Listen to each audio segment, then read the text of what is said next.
5x3 Garvey Life garden shed. Has a door.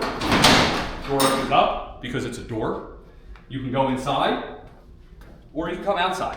It's 5 feet wide. It's got some vents here. Okay. It's 3 feet deep. And if you look inside, you have your option of flooring. Okay. So in my case, what I'm going to do is obviously in my garage right now. That's where I put it together. It's just really cold outside.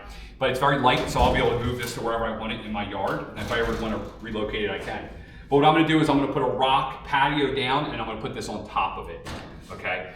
I'm going to put things in here like shovels and stuff like that. Probably won't put like lawnmower or anything like that, but in here, anything with a motor, but anything, those outdoor tools that you just don't want to, you want to kind of keep out of the elements, that'll go in here. It's got an angled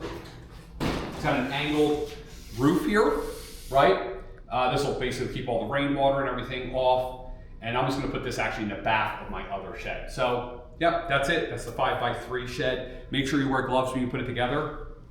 And make sure, and what I would recommend is a drill like this because it's got, I don't know, 350 screws to put it together. This took me about, 2 different times, about 2 hours. I came out here, built the main frame, and then the roof, and then the door.